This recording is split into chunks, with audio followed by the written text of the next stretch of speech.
ونصلي على رسوله الكريم أما بعد فأعوذ بالله من الشيطان الرجيم بسم الله الرحمن الرحيم رب اشرح لي صدري ويسر لي أمري واحلل عقدة من لساني يفقهوا قولي. شروع کریں. حدیث نمبر 2.68 مومن کی صفات. حضرت عبداللہ بن عمر رضی اللہ تعالیٰ عنہ سے روایت ہے، رسول اللہ صلی اللہ علیہ وسلم نے فرمایا، مومن باوقار، سنجیدہ اور نرم ہوتے ہیں، جیسا کہ مانوس اونٹ ہوتا ہے، اگر اس کی لگام پکڑ کر اس سے آگے آگے چلا جائے تو وہ بھی چل پڑتا ہے، اور اگر تو اس کو کسی چٹان پر بٹھا دے تو وہ بیٹھ جاتا ہے.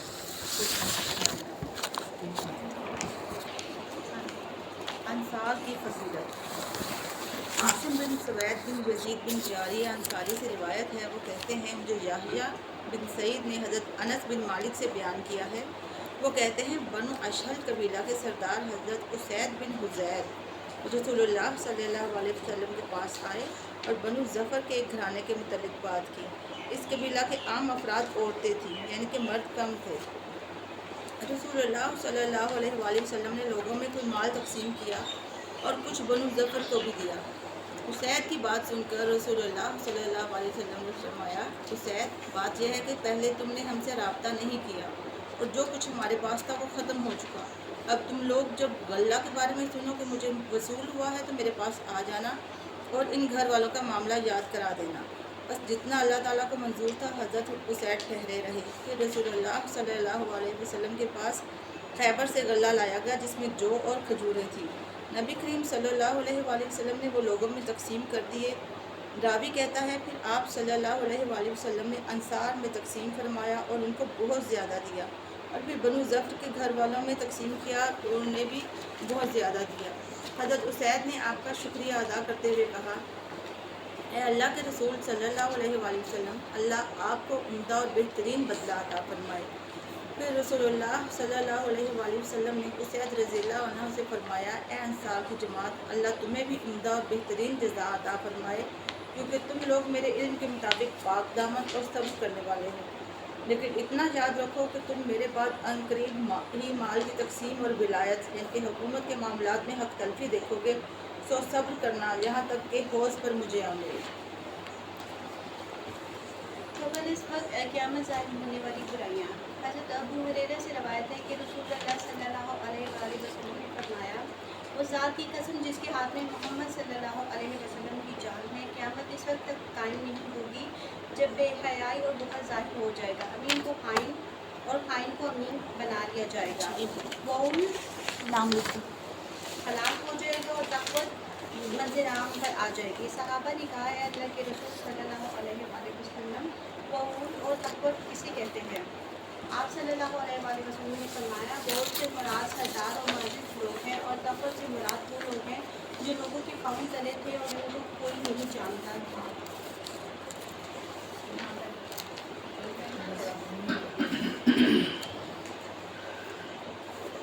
اللهم صل على محمد وعلى ال محمد كما صليت على ابراهيم وعلى ال ابراهيم انك حميد مجيد. اللهم بارك على محمد وعلى ال محمد كما باركت على ابراهيم وعلى ال ابراهيم انك حميد مجيد. حدیث نمبر 2571 ہے، سبیل اللہ کی اقسام. عن ابی ہریرہ رضی اللہ عنہ، روایت ہے ابو ہریرہ رضی اللہ عنہ سے، قال انہوں نے کہا، بینما نحن اسی اثنا میں ہم، جلوسن بیٹھے تھے، مع رسول اللہ صلی اللہ علیہ وسلم، ساتھ رسول اللہ صلی اللہ علیہ وسلم کے، اطلع جب دکھائی دیا، علینا ہم پر، شاب ایک جوان، من الثنیتی ایک گھاٹی سے، فلما پھر جب، رأیناہ دیکھا ہم نے اس کو، رأیناہ دیکھا ہم نے اس کو، فی روایتی رمینا، فی روایت رمینا، اور ایک روایت میں ہم نے پھینکا، اور ایک روایت میں ہم نے پھینکا، بھی ابصارنا اپنی آنکھوں سے، بی ابصارنا اپنی آنکھوں سے، قلنا ہم نے کہا، قلنا ہم نے کہا، لو انا کاش یقیناً، لو انا کاش یقیناً، ہاذا یہ، ہذا یہ، الشابہ جوان، الشابہ جوان، جعلہ ہو جائے، جعلہ ہو جائے، شبابہ جوانی اس کی، شبابہ جوانی اس کی، ونشاتہ اور اس کی نشاط، ونشاتہ اس کی نشاط، وقوتہ اور اس کی قوت، وقوتہ اور اس کی قوت، فی سبیل اللہ اللہ کی راہ میں، فی سبیل اللہ اللہ کی راہ میں، قال کہا، قال کہا، فسمع تو سنی اس نے، فسمع تو سنی اس نے، مقالتنا ہماری بات، مقالتنا ہماری بات، رسول اللہ صلی اللہ علیہ وسلم، رسول اللہ صلی اللہ علیہ وسلم، رسول اللہ صلی اللہ علیہ وسلم نے، رسول اللہ صلی اللہ علیہ وسلم نے، فقال تو فرمایا، فقال تو فرمایا، وما سبیل اللہ، وما سبیل اللہ، اور کیا ہے اللہ کی راہ میں، اور کیا ہے اللہ کی راہ میں، الا مگر، الا مگر، من قتل من قتل، جو مارا جائے، جو مارا جائے، من سعى علی من سعى، جس نے محنت کی اوپر، جس نے محنت کی اوپر، والدیہ اپنے والدین کے، والدیہ اپنے والدین کے، وفی سبیل اللہ وفی سبیل اللہ، تو اللہ کی راہ میں ہے، تو اللہ کی راہ میں ہے، ومن اور جس نے، ومن اور جس نے، سعى محنت کی، سعى محنت کی، علی ایالہ اللہ اوپر اپنے گھر والوں کے، اوپر اپنے گھر والوں کے، ففی سبیل اللہ وفی سبیل اللہ، تو اللہ کی راہ میں ہے، تو اللہ کی راہ میں ہے، ومن اور جس نے، ومن اور جس نے، سعى علی نفسہ سعى علی نفسہ محنت کی اوپر اپنی جان کے، محنت کی اوپر اپنی جان کے، لیعفھا لیعفھا تاکہ وہ پاک دامن رہے، تاکہ وہ پاک دامن رہے، ففی سبیل اللہ وفی سبیل اللہ تو اللہ کی راہ میں ہے، تو اللہ کی راہ میں ہے، ومن اور جس نے، ومن اور جس نے، سعى کوشش کی، سعى کوشش کی، علی التکاثر اللہ تکاثر زیادہ مال اکٹھا کرنے پر، زیادہ مال اکٹھا کرنے پر، ففی سبیل الشیطان وفی سبیل الشیطان تو راستے میں ہے شیطان کے، تو راستے میں شیطان کے، وفی روایتی الطاغوت وفی روایتی، اور ایک روایت میں ہے طاغوت کی۔ اور ایک روایت میں ہے طاغوت کی۔ سیدنا ابو ہریرہ رضی اللہ عنہ سے مروی ہے، وہ کہتے ہیں کہ ہم رسول اللہ صلی اللہ علیہ وسلم کے پاس بیٹھے ہوئے تھے کہ اچانک پہاڑی راستے سے ایک نوجوان آتے ہوئے دکھائی دیا۔ جب ہم نے اس کو دیکھا تو کہا کاش یہ نوجوان اپنی شباب و نشاط اور قوت و طاقت کو اللہ کی راہ میں وقف کر دیتا۔ جب رسول اللہ صلی اللہ علیہ وسلم نے ہماری بات سنی تو فرمایا کیا اللہ کی راہ میں وہی ہے جو شہید کر دیا جائے؟ جس نے اپنے والدین کے لیے محنت کی وہ اللہ کی راہ میں ہے، جس نے اپنے اہل و عیال کے لیے محنت کی وہ بھی اللہ کی راہ میں ہے، جس نے اپنے آپ کو پاک دامن رکھنے کے لیے تقوی دو کی وہ بھی اللہ کی راہ میں ہے۔ ہاں، جس نے مال زیادہ اکٹھا کرنے کے لیے محنت کی وہ شیطان اور ایک روایت کے مطابق طاغوت کی راہ میں ہے۔ تو یہاں سے آپ دیکھیں کہ صحابہ اکرام کی حرص اور تڑپ کا بھی پتہ چل رہا ہے کہ جس کو دیکھتے ہیں تو دل میں یہ خواہش بیدار ہوتی ہے کہ یہ اپنی قوت، اپنی صلاحیت، اپنی جوانی اللہ کی راہ میں لگا دے، یعنی ایسی ان کے اندر تڑپ ہے کہ یہ لوگ جو اپنی صلاحیتیں لگا رہے ہیں یہ اللہ کی راہ میں لگائیں تو کیا یہ اچھی بات ہو جائے۔ کیا آپ کے دل میں کبھی خواہش آتی ہے کہ اللہ کی راہ میں لگائیں؟ یہ جو جوان پھر رہے ہیں، جو بیرا روی کا شکار ہیں، یہ اللہ کی راہ میں لگ جائیں اور یہ سارے وہ کام کریں جو اللہ تعالیٰ کو پسند ہے، جو نبی پاک صلی اللہ علیہ وسلم کو پسند ہے، اور سارے ان کاموں سے دور ہو جائیں کہ جو وہ کر رہے ہیں۔ کبھی سنڈے کو آپ نے صبح کے ٹائم باہر نکل کے دیکھا؟ ہمارے لاہور میں اگر آپ دیکھیں تو سنڈے مارننگ جتنی بھی ینگ جنریشن ہے لڑکے، وہ سارے روڈوں پہ کرکٹ کھیل رہے ہوتے ہیں، پارکس میں، گراؤنڈ میں. بہت اچھی بات ہے کہ سنڈے مارننگ بھی ان کی ہوتی ہے کہ وہ سوتے نہیں ہیں، اٹھے ہوئے ہوتے ہیں. اور سنڈے مارننگ کو ویسے بھی آپ دیکھیں کہ وہ تو عیسائیوں کا دن ہے، اور سارے عیسائی یعنی کہ وہ اس وقت پہ سو رہے ہوتے ہیں، یعنی ان کی سنڈے جو ہوتی ہے وہ آف ہوتی ہے. تو کبھی آپ نے اس اینگل سے سوچا سنڈے کو سونا؟ یہ تو ایک ضمن بات آ گئی ہے نا سنڈے کو سونے کے حوالے سے. تو جو لوگ سو جاتے ہیں تو ان کو سوچنا چاہیے کہ ہم کس کی مشابہت کر رہے ہیں سنڈے کو خاص طور سے سونے کی، صبح کے ٹائم. چھٹی ہونے سے کیا ہوتا ہے؟ چھٹی کا مطلب کیا ہوتا ہے؟ سونا نہیں، وہ ایسی بات ہے نا. چھٹی کا مطلب کیا ہوتا ہے؟ جب جمعے کو چھٹی ہوتی تھی تو کیا کرتے تھے؟ جب بھی سوتے تھے. ہاں چھٹی کو یہ تو عید کا جمعے دن ہو، کا، وہ کوئی بھی ہو، وہ سویا ہی جاتا. یہ غلط بات ہے. چلے ہم یہاں پہ جو بات کو فوکس کر رہے ہیں وہ یہ تو ایک ضمن بات تھی جو میں نے سامنے آپ کے کر دی، دماغ میں یہ بات آ گئی. جو بات ہے وہ کیا ہے؟ نوجوان نسل اور کرکٹ. کرکٹ کے اندر ہماری نوجوان نسل غرق ہو گئی ہے. اب آپ سوچ لیں کہ ان کو کرکٹرز کی ہسٹری تو پتہ ہوگی، سارا کچھ ہی پتہ ہوگا، لیکن ان کو صحابہ اکرام کے بارے میں اتنا نہیں پتہ ہوگا، یا اپنے اسلاف کی جو ابھی پیچھے گزرے ہیں ان کے بارے میں بھی اتنا نہیں پتہ ہوگا جتنا وہ کرکٹرز کے بارے میں جانتے ہیں.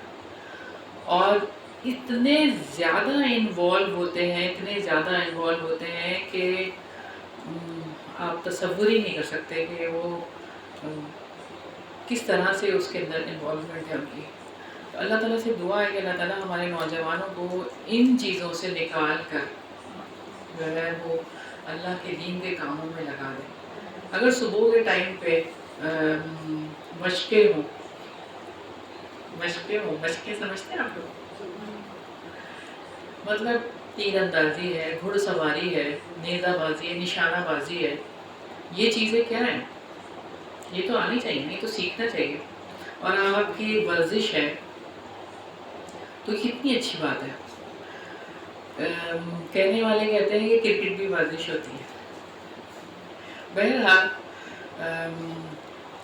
اس طویل بحث سے کوئی فائدہ نہیں ہے، لیکن ایک بات ہے کہ ہم اپنی حد تک تو یہ بات کر سکتے ہیں نا، اپنے گھر میں اپنے بچوں کو، اپنے ریلیٹیوز، اپنے خاندان میں یہ بات ہم کر سکتے ہیں. اور عمل کرنا نہیں کرنا یہ ان کی بات ہے، ٹھیک ہے. ہمارا کام تو پہنچا دینا ہے.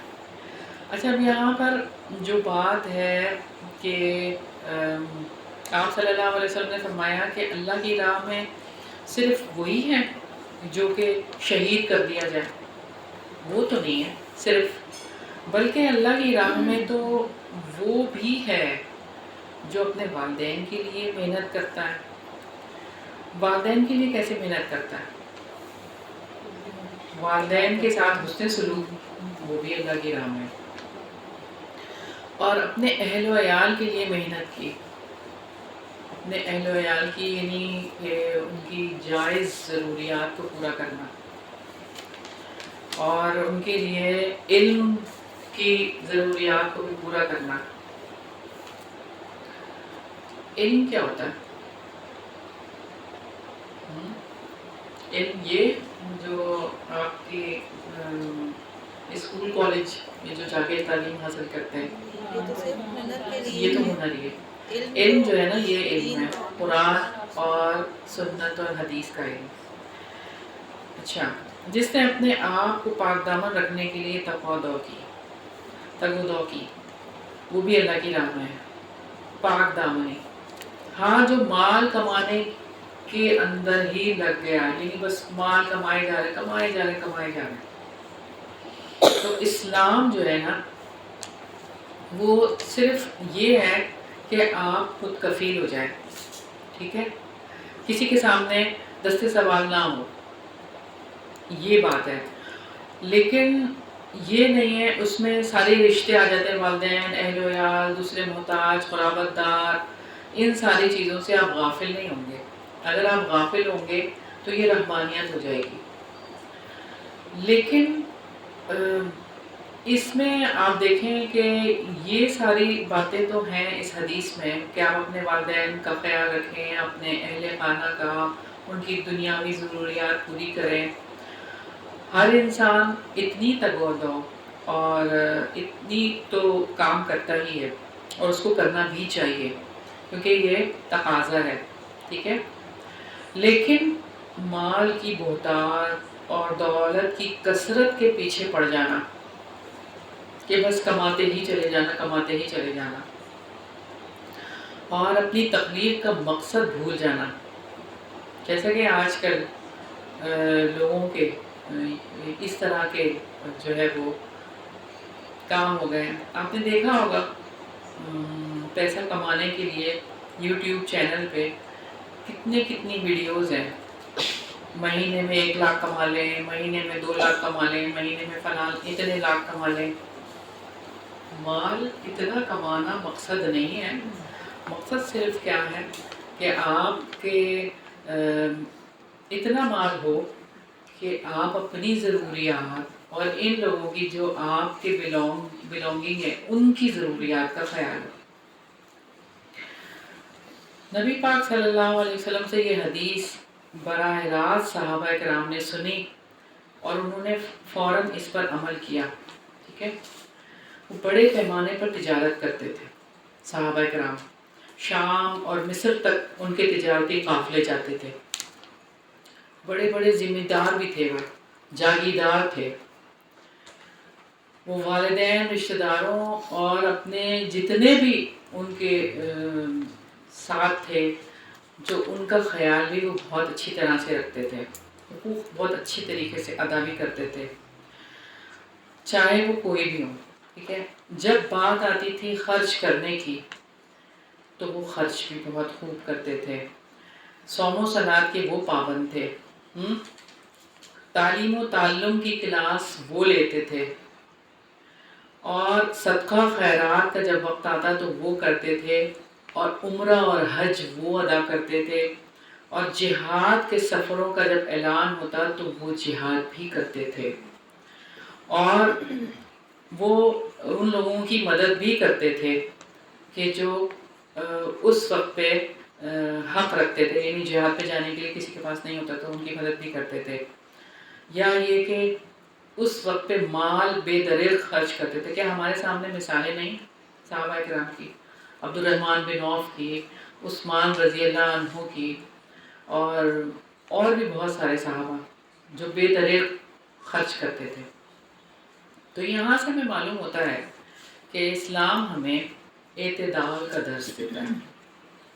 نہ ہی اسلام میں عیسائیت کی طرح رہبانیت ہے کہ پوری دنیا چھوڑ دو، بس ایک جگہ پہ بیٹھ جاؤ اور راہب بن جاؤ. یہ نہیں ہے. ٹھیک ہے. اور نہ ہی ایسے کہ آپ اپنی تجارت میں یوں مگن ہو جاؤ کہ آپ کو نمازوں کا ہی ہوش نہ رہے.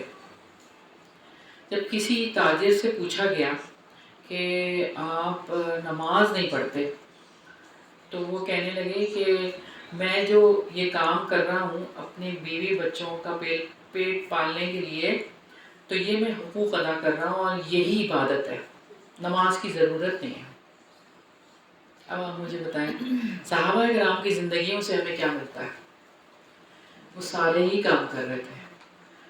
تو ہمیں کیا کرنا ہے؟ ہمیں بھی سب کرنا ہے. کمانا بھی ہے. حضرت ابوبکر صدیق رضی اللہ عنہ ایک دن تجارت پہ جاتے تھے اور ایک دن آپ صلی اللہ علیہ وسلم کی مجلس میں، اور جس دن نہیں جاتے تھے اس دن ان کے جو انصار ساتھی تھے وہ آتے تھے شام میں اور وہ ساری رودات سناتے تھے کہ آج آپ صلی اللہ علیہ وسلم مجلس میں کیا ہوا. اور جس دن وہ جاتے تھے وہ انصاری صحابی جو ہے وہ آ کے پھر پوچھتے تھے کہ کیا ہوا. اس طرح سے انہوں نے باریاں لگائی ہوئی تھی. ہمارے پاس ایسا کچھ ہوتا ہے؟ ہم تلاش کرنے کی بھی ضرورت یا زحمت گوارا نہیں کرتے کہ ہم تلاش کر لیں ایسے فورم یا ایسی جگہ. اب تو نیٹ پہ ہر چیز اویلیبل ہے. اگر آپ تھوڑا سا اس کے اوپر فوکس کر لیں تو آپ ڈیلی بیسس پہ ہی کام کر سکتے ہیں. تھوڑی سی دیر کے لیے وقت نکال لیں. اللہ تعالیٰ ہی سب کو نیک ہدایت دے. اللہ تعالیٰ ہی ہیں. اس حدیث کے حوالے سے کوئی پوچھنا نہیں. اگلی حدیث پڑھتے ہیں. اجر کب ملتا ہے؟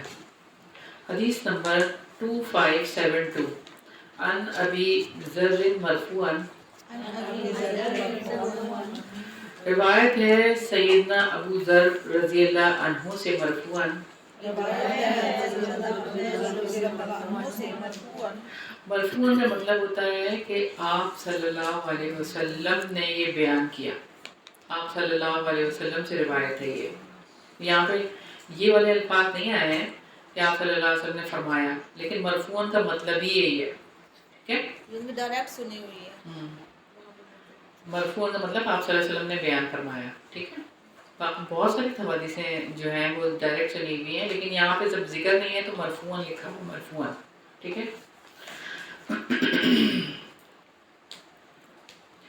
لا اجر الا، نہیں اجر مگر، ان حسبت اجر کی توقع کے، ولا اور نہیں، عمل کوئی عمل،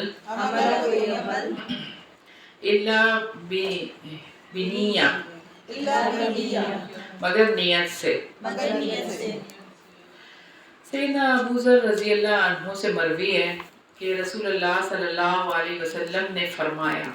ترجمہ میں آگے، کسی عمل کا کوئی اجر و ثواب نہیں الا یہ کہ وہ اللہ تعالیٰ سے اجر کی توقع رکھتے ہوئے کیا جائے، اور اسی طرح نیت کے بغیر بھی کوئی عمل نہیں. تو آپ دیکھیں کہ آپ نماز تو پڑھتے ہیں لیکن آپ اجر کی امید ہی نہیں رکھتے، تو آپ کی نمازیں تو کہیں ضائع ہو گئی. پڑھ کے بھی اجر کی امید رکھنا بہت زیادہ ضروری ہے. انما الاعمال بالنیات. دیکھیں نیت کے حوالے سے اگر ہم دیکھیں، چاہے وہ ایکسٹرا آرڈینری کام ہو چاہے وہ معمولی کام ہو، نیت ایکسٹرا آرڈینری کام کو زیرو کر دیتی ہے اور نیت معمولی کام کو عظیم بنا دیتی ہے. صحیح بخاری اور صحیح مسلم کی روایت انما الاعمال بالنیات اگر آپ دیکھیں تو امام احمد اور امام علی بن مدنی نے مکمل اسلام کا تیسرا حصہ اس کو قرار دیا ہے. اور امام شافعی نے کہا کہ 70 فقہی ابواب کا تعلق اس حدیث سے ہے، اور امام عبد الرحمن بن مہدی نے کہا کہ مصنفین کو ہر باب کے شروع میں یہ حدیث لکھنی چاہیے. شاید اسی بنا پر کہا جاتا ہے کہ مومن کی نیت اس کے عمل سے بہتر ہوتی ہے. نیت المؤمن خیر من عملی. تو عبادت کی قبولیت کے لیے اولین شرط کیا ہے؟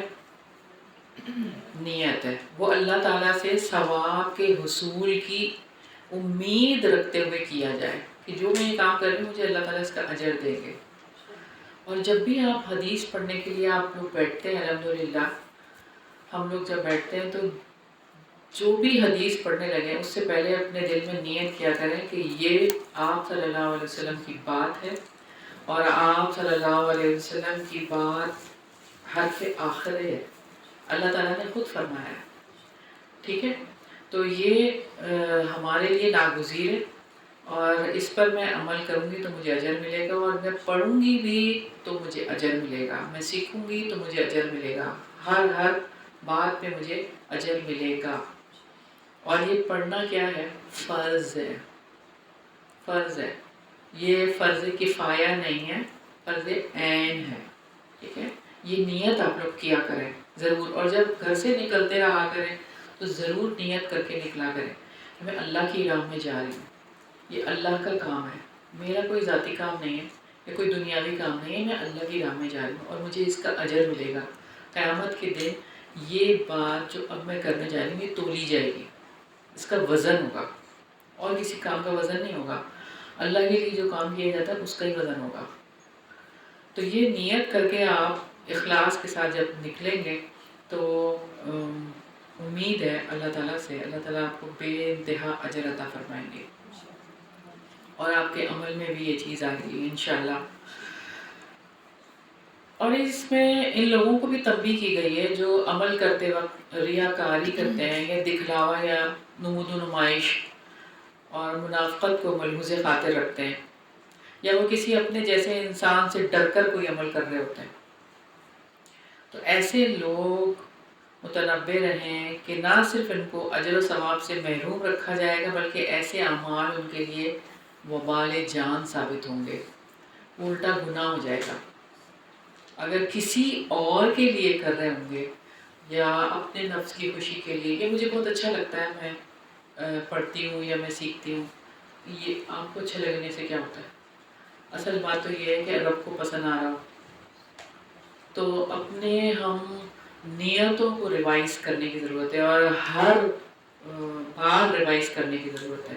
جب بھی آپ نئی حدیث پڑھیں اپنی نیت ریوائز کریں، اپنی نیت ریوائز کریں، قرآن پڑھنے بیٹھیں اپنی نیت ریوائز کریں، کوئی بھی نیک عمل کرنے جائیں نیت ریوائز کریں۔ نیت دل کا عمل ہے، بالکل زبان کا نہیں ہے، دل کا ہی ہے، دل کا ہی عمل ہے۔ آپ نے اپنے دل میں ہی سوچنا ہے کہ میں یہ کیا کرنے جا رہی ہوں، یہ تو آپ نے خود ہی سوالات کرنا ہے، کیوں کرنے جا رہی ہوں، کس لیے کرنے جا رہی ہوں، کس کے لیے کرنے جا رہی ہوں، اور اس کا مجھے کیا فائدہ ہے۔ دنیا کے لیے تو ہم یہ ساری باتیں سوچتے ہی ہیں نا، تو اس کے لیے بھی سوچنا ہے، اور اس کے اوپر تو ہمیں بہت زیادہ اجر ملے گا۔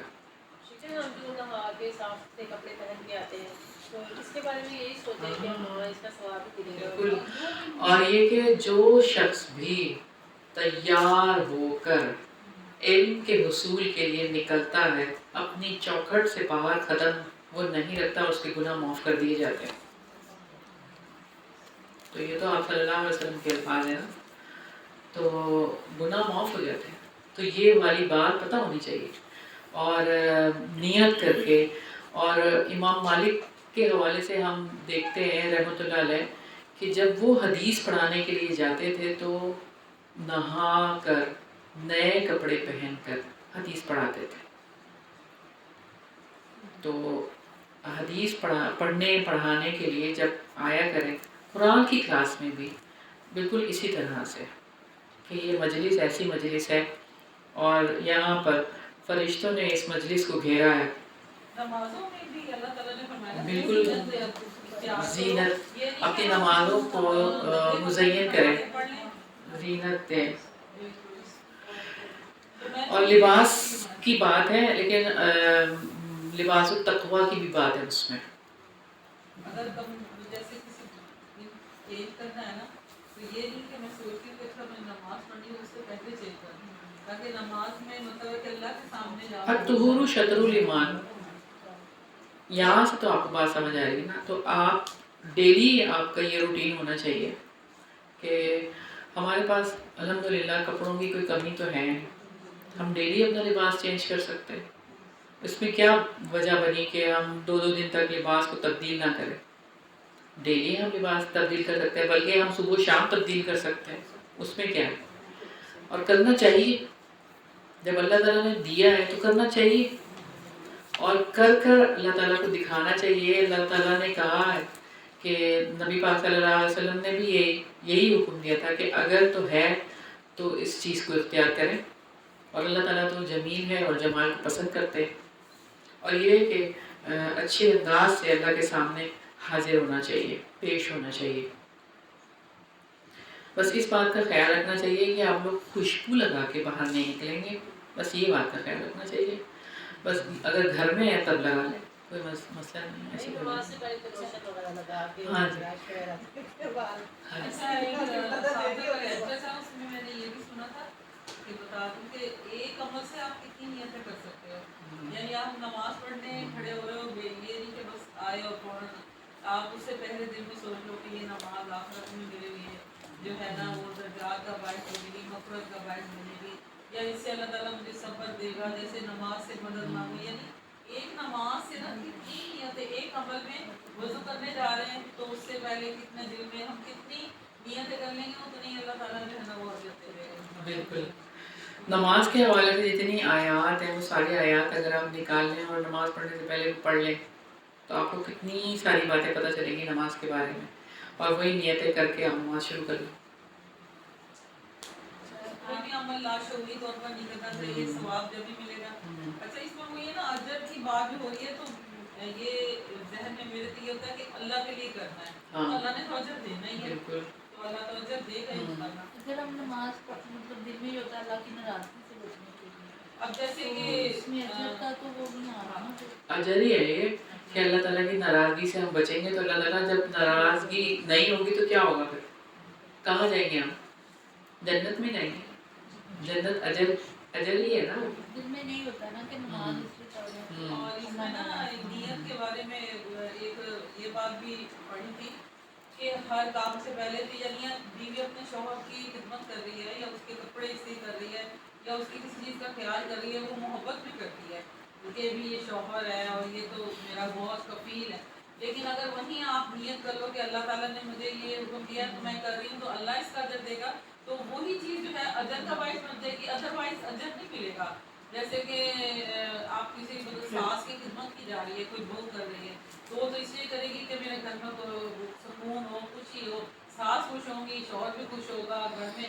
لیکن اگر وہ یہ کر لے کہ یہ مجھے اللہ اس کا اجر دے گا اور اللہ تعالیٰ نے حکم دیا ہے، وہاں بھی اجر کا باعث بن جائے گی بات. تو بات وہی ہوگی لیکن کس طرح سے ہم اپنے لیے اجر لے لیں. پھر ڈیمانڈنگ بھی نہیں رہے گی نا خواتین کہ شوہر نہیں کرتے ہم تو اتنا کرتے ہیں ان کے ساتھ. ہاں سب کچھ آ جاتا ہے. نیت خالص ہو جائے گی نا اللہ کی رضا کے لیے. آپ نے کہا کہ اللہ کی راہ میں کیے گئے جو اعمال ہیں وہ تولے جائیں گے. تو ویسے اگر ہم نے نیت نہیں کی نہیں تو لے جائیں گے، نیک اس کا کوئی عمل وزن ہم نہیں ہوگا. لیکن کر رہے ہیں کوئی کسی کی مدد یا کچھ بھی تو پھر وہ نہیں تولے جائیں گے. اس کا کوئی وزن، اگر وہ پلڑے میں ڈال بھی دی جائیں گے اس کا کوئی وزن نہیں ہوگا. وزن صرف نیک اعمال کا ہی ہوگا. جس کی نیت کی گئی ہے. ہاں بالکل ایسے یہ حبیطت اعمالہم کی بات ہے، ٹھیک ہے قرآن مجید میں. اور حبط عمل کس کو کہتے ہیں؟ حبوط یعنی ایک جانور کو اگر وہ زہریلی گھاس کھا لے تو اس کے بعد وہ پھول جاتا ہے. اس کا جو مالک ہے وہ سمجھے گا کہ میرا جانور بہت موٹا تازہ ہو رہا ہے، لیکن اس کو نہیں پتا کہ اس نے زہر کھا لیا ہے جس کی وجہ سے وہ پھول رہا ہے اور اس کے بعد اچانک وہ مر جاتا ہے. تو حبوط اعمال کی بالکل یہی مثال ہے کہ بظاہر ایسا لگے گا کہ میں بہت نیکیاں کر رہی ہوں، بہت نیکیوں پہ نیکیاں میں کرے جا رہی ہوں، لیکن اس کا اندر کیا ہے، یعنی نیت ہی نہیں ہے، اخلاص ہی نہیں ہے، اللہ کے لیے ہی نہیں کر رہے، اجر کی امید ہی نہیں مانی. تو پھر وہ سارے اعمال ظاہر میں تو نظر آ رہے تھے لیکن جب اس کو تولا جائے گا تو اس کا کوئی وزن نہیں ہوگا. تو لہٰذا ہمیں بہت زیادہ کانشیس ہونے کی ضرورت ہے اپنی نیتوں کے حوالے سے اور اپنے اعمال کے حوالے سے کہ ہم کوئی عمل کر رہے ہوں تو اس کی نیت کو ہم اپنے تھوڑا ریوائز کر لیں. جی تو بہت سے رات تک بچوں کے پیچھے لگے رہتے ہیں، مطلب یہ کھانا یہ کھانا، پھر یہ نیت یہی کرنی کہ اللہ کے لیے پا رہے ہیں، اللہ کے راستے پہ لگے. ہاں نہیں ویسے ان کے کھانے پینے کی بات کر رہی ہوں، تو پھر نیت یہی کرنی کریں کہ اب یہ کھانا مانگ رہا ہے، اب یہ جوس مانگ رہا ہے، پھر وہ اللہ کی خاطر اس کو تیار کر دیں گے، اللہ کے راستے میں لگے. یہ پھل پھول نہیں، آپ کی تو رسپانسبلٹی ہے نا، ماں کی تو رسپانسبلٹی زیادہ ہے نا، اور اس کو kھلانے پلانے میں ہی آپ نے اس کو ٹرین کرنا ہے، اسی میں ٹرین کرنا ہے آپ نے. اگر وہ کھانا مانگ رہا ہے تو یہ کھانے کے حوالے سے آپ بات کرنا شروع کر دیں گے، روٹی کے حوالے سے کوئی بات تمہیں یاد آئی ہے کہ اللہ تعالیٰ نے کیسے بارش برسائی اور کیسے یہ اگایا، سبزہ اگایا، مطلب یہی ساری باتیں تو ہیں کرنے والی، اور وہ ہیں کیا باتیں. اور نبی پاک صلی اللہ علیہ وسلم جب کھانا کھاتے تھے تو کیسے کھاتے تھے، اور صحابہ کرام ایک دفعہ بیٹھے تھے، نہیں اس وقت پہ ایسی باتیں کہ کھجور کھا رہے تھے تو کیسے آپس میں بات چیت ہوئی تھی. حضرت علی کے سامنے سب نے گٹھلیاں رکھ دی تھیں، اور جب آپ صلی اللہ علیہ وسلم نے فرمایا کہ کس نے سب سے زیادہ کھجوریں کھائی ہیں، صحابہ نے یہ کہا کہ جس کے سامنے سب سے زیادہ گٹلیاں ہیں تو آپ صلی اللہ علیہ وسلم مسکرائے. حضرت علی رضی اللہ عنہ نے کہا کہ کچھ لوگ تو ایسے بھی تھے جنہوں نے گٹلیاں بھی نہیں چھوڑی. تو مطلب یہ مزہ یعنی یہ ماحول بھی بنتا تھا کھاتے وقت اور اس طرح. تو یہی باتیں ہیں کرنے والی. وہاں اس بات سے اس بات کو ریلیٹ کر دیں. ہم سارا دن یہی کرتے رہے. بچوں کے ساتھ جو ظاہر ایکٹیویٹی ساری، لیکن ان کو اللہ کا تعلق دینا ہے نا. اب ہم نے کھانا کھلا رہے ہیں ان کے آگے ہم نے نیٹ آن کر دیں، وہ ہمارا کھانا کھلانا کیا عبادت بن سکتا ہے؟ بلکہ ہم انہیں کہیں بسم اللہ پڑھ کے کھاؤ، سیدھے ہاتھ سے کھاؤ، یہ اللہ نے رزق دیا ہے اپنے سامنے سے کھاؤ. وہ تب عبادت تین بنتا ہے باتیں. آپ کا. اگر ہم دنیا کی طرح سے کریں گے وہ عبادت بھی ضائع ہو جاتی ہے. اب کوشش یہ کی جائے نا کہ اکٹھے بیٹھ کے، جس طرح خاص طور پہ جس طرح رات کا ڈنر ہے اکٹھے بیٹھ کے، تو جس طرح سورہ انعام کا جو آخری نصف حصہ ہے نا اس میں بہت زیادہ اللہ تعالیٰ نے اپنی نشانیوں کے بارے میں بتایا ہے. جس طرح باٹنی، زوالوجی، اسٹرانومی، ہر حوالے سے اللہ نے نشانیاں بتا کے اپنا تعارف کروایا بار بار. بہت ہی خوبصورت تعارف ہے. تو اس طرح کوئی نہ کوئی، اس طرح ایک دو رکوع جب اکٹھے سب بیٹھے ہو تو کوئی 2 رکوع سنا دیے ترجمے کے ساتھ، یا جس طرح ہم یہاں اچھی حدیث پڑھتے ہیں تو وہ 1-2 حدیث نکال کے ترجمہ ویسے سناتے. تو اس کا بڑا فائدہ ہوگا انشاءاللہ گھر والوں کو. یہ ماں کو ایفرٹ کرنی پڑے گی اکٹھے بیٹھ کے سارے کھانا کھائیں. بڑی برکت ہوتی ہے اس سے. رکھ لینا، ٹارگیٹ رکھ لیں ہمیں یہ کہ ہمارے منہ سے جو ہے نا وہ اللہ کی اس کے رسول کی بات نہیں کرنی ہے. بچے ہو، کام والی ہو، کوئی ملنے والا ہو، وہ یہ کہ وہی وہ چیز وہ وقت جو ہوتا ہے وہ اللہ کی عبادت بن جاتا ہے. اچھا، ایک فارمل ہے اور ایک انفارمل ہے. اگر آپ ہر وقت کی کتاب کھول کے بچوں کے سامنے رکھیں گے تو بچے جو ہے نا وہ فیڈ اپ ہو جائیں گے کہ امی آپ ہر وقت یہ لے کے. یعنی انفارمل وے میں کوئی بات یاد کرا دیں، کوئی آپ کو یاد ہونی چاہیے تو پھر. اور فارمل انداز بھی ہونا چاہیے. ڈیلی جو ہے گھر والوں کو کچھ نہ کچھ پڑھانا ضرور چاہیے ڈیلی بیسس پہ. اس کا اہتمام ہونا چاہیے. چھوٹے بچوں کے ذہن میں یہ ڈالنا چاہیے کہ اب ماما نے نہیں آپ کو کھانا دیا، اللہ کھانا دیتے ہیں تو پھر ہم ماما آپ کو دیتی ہے. یہ کانسیپٹ بڑا امپورٹنٹ ہے. لیکچر ہی دیتی رہتے ہو، زبانی بات چیت کرنی چاہیے. ایک بار شروع ہوئی تو بس لیکچر شروع ہو گیا. یہ تو کامن چیز ہے. یہ بھی بڑا مسئلہ ہے. لیکچر نہیں دینا نا ان کو ان کے انداز میں سمجھانا ہے. اگلی حدیث دیکھیں.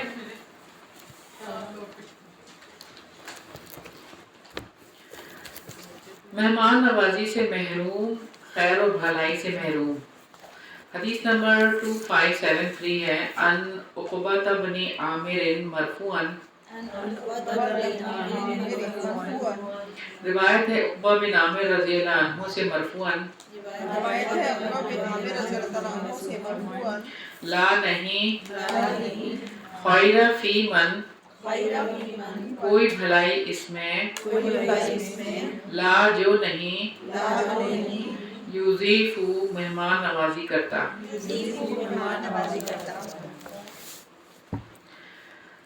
تو یہاں پہ ہم دیکھتے ہیں حضرت عقبہ بن عامر رضی اللہ عنہ سے روایت ہے کہ نبی کریم صلی اللہ علیہ وسلم نے فرمایا کہ اس بندے میں کوئی بھی خیر اور بھلائی نہیں جو مہمان نوازی نہیں کرتا. اسلام انسانیت کی تکریم اور یعنی اس کے ساتھ اس کے دکھ درد میں شریک ہونے کا خواہاں ہے. یعنی اسلام یہ چاہتا ہے کہ اس کی خوشی میں، اس کی عزت میں اور اس کی غم میں، یعنی ہر طرح سے آپس میں ایک دوسرے کے ساتھ اس طرح کا تعلق رہے. اور اسی کا تقاضا یہی ہے کہ مہمان کی عزت کی جائے، اس کا اچھے طریقے سے استقبال کیا جائے اور حسب استطاعت خوش دلی کے ساتھ اس کی مہمانی کی جائے تاکہ اس سے اس کو آرام اور راحت کا خیال اس کا رکھا جائے. یعنی صرف مہمان نوازی کی بات نہیں ہے، آداب مقرر کر دیے ہیں مہمان نوازی کے اسلام نے. اللہ تعالیٰ اور یوم آخرت پر ایمان لانے کا تقاضا قرار دیا ہے اس کو. یہاں پہ آپ دیکھیں کوئی خیر اور بھلائی اس میں ہے ہی نہیں جو مہمان نوازی نہیں کرتا. اور مہمان کو بھی یہ تنبیہ کر دی گئی ہے کہ اپنے میزبان کے پاس اتنا نہ ٹھہرے کہ وہ اس سے تنگ آ جائے. آپ کو پتہ ہے نا کہ جب کوئی مہمان آتا ہے تو پہلے 3 دن اگر وہ زیادہ دن کے لیے آیا ہے تو پہلے 3 دن تک اس کا جو ہے وہ اس طرح سے پروٹوکول کی طرح اس کو جو ہے وہ اس کو جو ہے وہ سرو کیا جائے گا. 3 دن کے بعد عام کھانا اس کو جو گھر میں ہوتا ہے اس طرح سے اس کو کھلانا شروع کیا جائے گا اگر وہ زیادہ دن کے لیے آ رہا ہے تو. کم از کم 3 دن کی بات ہے، کم بھی ہو سکتا ہے، 1 دن بھی ہو سکتا ہے. اگر اپنے قریبی رشتہ دار ہیں 1 دن تک اس کو کھلایا، اگلے دن سے مطلب یہ کہ وہ بھی ہاتھ بٹا رہا ہے کام میں یا اس طرح سے. تو مہمان نوازی سے جی چرانا خیر اور بھلائی سے محرومی کا باعث ہے.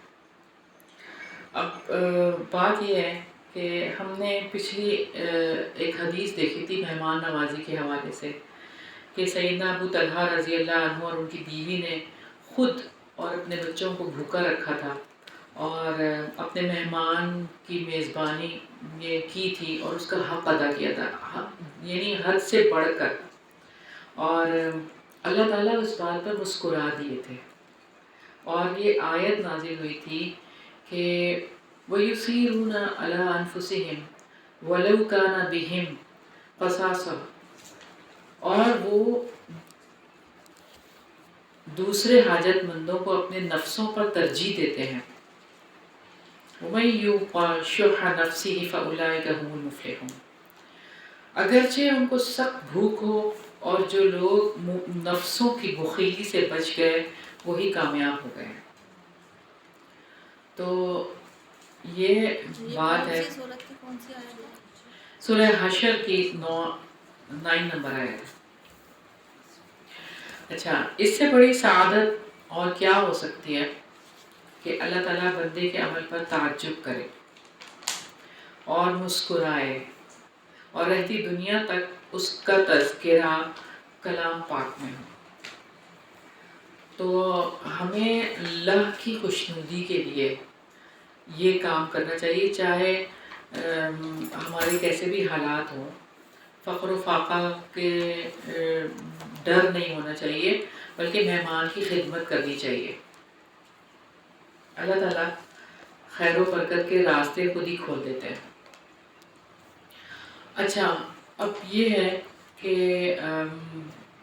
کوئی شخص آیا گھر پر اور اس کی آپ نے بہت اچھی مہمانی کی، بہت زیادہ پرتکلف خدمت کی، اور کوئی آتا ہے تو آپ جو ہے بس اسے صرف چائے پہ ہی ٹرکا دیتے ہیں، اور کوئی آتا ہے تو اسے گھر میں ہی نہیں آنے دیتے. یعنی یہاں اتنا فرق کیوں ہے؟ ایک تو آپ کا بہت جگری دوست ہے جس کے لیے آپ نے نچھاور کر دیا اپنا آپ. دوسرا یہ کہ کچھ دعا سلام تھی اس سے تو آپ نے اس کو چائے پلا دی. اور تیسرا بالکل اجنبی تھا تو آپ نے اس کو لفٹ ہی نہیں کرائی. تو میزبانی صرف دکھاوے کا نام نہیں ہے، صرف یہ نہیں ہے کہ آپ اپنے تعلقات کو ہی جو ہے وہ مہمانی کر لیں اور ان کی اور میزبانی کر لیں، بلکہ اسلام اس چیز کو سامنے رکھتے ہیں اسلام کے اندر کہ کوئی بھی ہو اس کی بہترین مہمانی کرنی چاہیے. بہت پہلے کی بات ہے کہ ہم ناردرن ایریاز میں گئے تھے، بہت پہلے جب میرے بچے چھوٹے تھے اس وقت کی بات ہے. تو وہاں پہ ہمیں راستہ نہیں مل رہا تھا، پتہ نہیں کسی جگہ پہ جانا تھا. تو میرے ہسبینڈ نے آگے جا کے کسی سے راستہ پوچھا، تو ہم لوگ گاڑی میں بیٹھے ہوئے تھے میں اور بچے، اور وہ آگے جا کے پوچھ رہے تھے. تو وہ جو صاحب بتا رہے تھے راستہ یا جو بھی بات تھی تو وہ گلے لگایا میرے ہسبینڈ کو انہوں نے اور اچھے سے بات کی. ایسا لگ رہا تھا کہ جیسے میرے ہسبینڈ ان کو جانتے ہیں یا وہ میرے ہسبینڈ کو جانتے ہیں. تو جب وہ میرے ہسبینڈ واپس آئے اور انہوں نے کہا یہ راستہ ایسا، میں نے کہا یہ کون ہے آپ سے جو مل رہے تھے، یہ آپ ان کو جانتے ہیں یا وہ آپ کو جانتے ہیں؟ تو میرے ہسبینڈ نے کہا نہیں، بالکل میں ان کے لیے اجنبی، وہ میرے لیے اجنبی. میں نے کہا یہ اس طرح سے مل رہے تھے، تو میرے ہسبینڈ نے کہا یہاں کے لوگ ایسے ہی ہیں، بلکہ انہوں نے تو مجھے آفر کی تھی بھابھی اور بچوں کو لے آئیں ہم کھانے کا بندوبست کرتے ہیں۔ تو یہ ہوتی ہے اللہ کے لیے مہمان نوازی، کہ آپ کسی کو جانتے بھی نہیں ہیں اور آپ کہہ رہے ہیں رشتہ جوڑ رہے ہیں، اور آپ کہہ رہے ہیں بھابھی اور بچوں کو لے آئیں اور کھانا کھا لیں۔ تو یہ بات ہمارے اندر تو نہیں ہے، ہمارے اندر تو صرف یہ بات ہے کہ ہم اپنوں کو کرتے ہیں، غیروں کو نہیں کرتے۔ حضرت ابراہیم علیہ السلام، ہاں، حضرت ابراہیم علیہ السلام کی مہمان نوازی تو آپ کو پتہ ہی ہے کہ چاہے کوئی بھی آ جاتا کس طرح سے ان کے سامنے کھانا رکھتے۔ بہرحال لیکن اس میں حالات بھی تو ہے نا، جیسے اب انجان کوئی آ جاتا ہے، فرض کریں ہم کھول دیتے ہیں گھر کے دروازے کے، آ جائیں بیٹھیں، لیکن پھر بعد میں اس سے روٹ لیے جاتے ہیں، اس طریقے سے یہ چیزیں بھی تو اب آج کل کے دور میں چلیں یہ کانسیپٹ نہیں آتا، لیکن بعض اوقات ایسا ہوتا ہے کہ کوئی ہمارے گھر میں ایسے لوگ آتے ہیں، یہ ایک دو واقعات ایسے جیسے سننے میں آئے ہیں نا۔ ہاں، چلیں وہ بات آپ کی بالکل ٹھیک ہے، ایسا بھی ہے، ایسا بھی ہوتا ہے۔ پھر اس چیز سے بھی ڈر لگتا ہے کہ بالکل انجان ہے، ان سے پھر انسان تھوڑا وہ ریزرو بھی رہتا ہے۔ ان کے لیے سامنے کوئی ایسی بیٹھک بنا دی جائے، کوئی ایسی جگہ ہو جہاں پہ بالکل اجنبی لوگوں کو بھی یعنی ہو کوئی جگہ اس طرح سے، تو یہ بھی پاسبل ہے کہ ہو سکتا ہے۔ فون کال کر کے کسی کو بلا لیں، ڈاکہ ڈالیں۔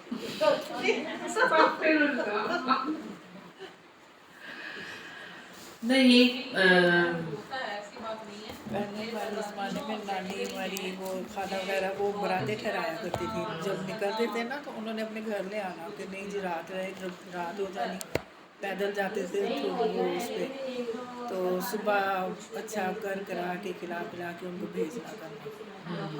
میں کہ وہ بہت اچھے زمانے تھے۔ اور ایک محلے میں ایک گھر میں شادی ہونی تو سارے محلے والوں نے میزبانی کرنی، اپنے گھروں میں سلانا، اپنے سپنے اپنے گھروں کے دروازے کھول دیتے ہیں، تو بڑی خوشی اور برکت کا احساس ہوتا ہے کہ ہمارے گھر مہمان آئے ہیں، بالکل اپنے بسترے دو، اپنے برتن دو، سب لوگ ایسے کرتے تھے۔ خوشی ہوتی۔ اب تو بچیاں کہیں گی اب تو کوئی ہمارے گھر آئے اصل گا۔ میں یہ نا ایک ہاں، آج کل بچیاں کہتی ہیں ہمیں تو نہیں نہ پڑے گی، جب کرنا ہی نہ پڑے گی۔ برکت ہوتی ہے، فہم ہوگا وہ ایسا نہیں کہیں وہی گے۔ نا بالکل اللہ تعالیٰ کے لیے اکیلی عورتوں کو باہر اور اجنبی لوگوں کو تو نہیں گھسانا چاہیے، ظاہر محرم گھر میں ہوگا، محرم ہی گھسائے گا وہ نا۔ بات تو ظاہر سی بات ہے، یہ تو بات ہے انڈرسٹوڈ بات ہے، بلکہ جس کو شوہر نے بالکل منع بھی کر دیا وہ بھی نہیں آئے گا گھر میں، تو شوہر کی غیر موجودگی میں۔ ایسا نہیں ہوتا، اس میں جیسے برابر کو مزدور کام کر رہے ہیں، گرمی کا دن ہے، آپ کوئی نہ پانی چھڑکو دے سکتے ہو، یعنی ہم یہ نہ کریں کہ ہم اجنبی، یہاں پہ اس طرح سے چیزیں ہوتی ہے، ہم جانتے ہیں کوئی ایسا آ گیا مالی ہے، کوئی ایسا ہے جو آپ کو آ رہا ہے، گرمی ہے یا کوئی آ رہے ہیں، آپ ان کو بھی جیسے چائے پانی، چائے پانی پوچھ دو، باہر گارڈ بیٹھے ہوئے ہیں ان کو اپنی طرف سے چائے وغیرہ بنا کے بھیج دو۔ آ جاتی ہے اس روٹین میں، وہ لوگ اجنبی ہوتے ہیں نا ایک طرح سے، لیکن یہ ہے کہ فرق آتا ہے، لیکن اللہ تعالیٰ سب کو توفیق دے کہ جو گھر میں آپ کے کوئی مزدور کام کر رہا ہے تو آپ بجائے اس کے کہ وہ جا کے اور ہوٹل سے کھانا کھا کے آئے، تو اس کو جو گھر میں کھانا پکا ہے آپ اس کو بغیر اس کے ہم کھانا نہ، اسی طرح اور کچھ بھی ہو سکتا ہے، لیکن یہ اندر اللہ تعالیٰ نے کچھ رکھی ہوتی ہے مہمان نوازی، اور پھر کرے اگر اللہ کے لیے تو وہ ہی صحیح ہے۔ اللہ تعالیٰ سب کو توفیق دے۔ بات یہ اس میں بھی بخیلی آ جاتی ہے جو کسی کو آپ نہیں کھلاؤ گے نا۔ صحیح بات ہے، کھلانے سے ہی دل کھلتا ہے۔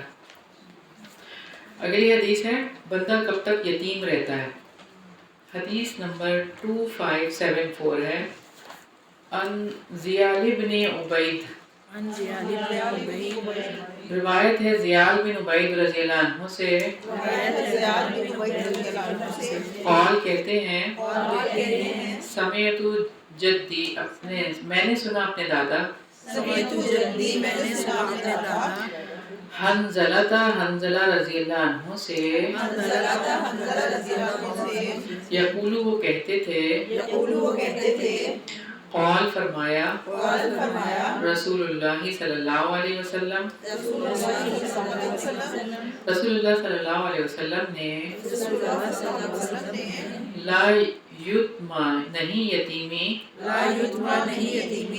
بعد احتلام بعد احتلام بعد بلوغت کے بعد بلوغت کے ولا یتما نہیں یتیمی ولا یتما عن الیتیمی علا اوپر علاوہ جاریت لڑکی کے جاریت لڑکی کے اذا جب اذا جب یا حادت یا حاضر وہ حائضہ ہو. وہ حائضہ ہو.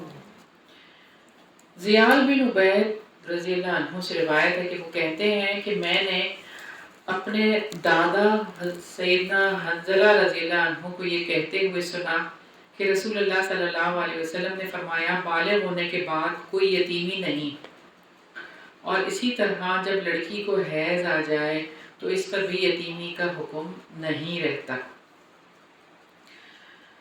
امام ابو داؤد نے سنن میں متن کے پہلے جملے پر باب ما جاء متى ينقطع یتم کا عنوان قائم کیا ہے، اور شارح ابو داؤد عظیم آبادی نے لا یتم بعد احتلام بالغ ہونے کے بعد کوئی یتیمی نہیں کی شرح کرتے ہوئے کہا.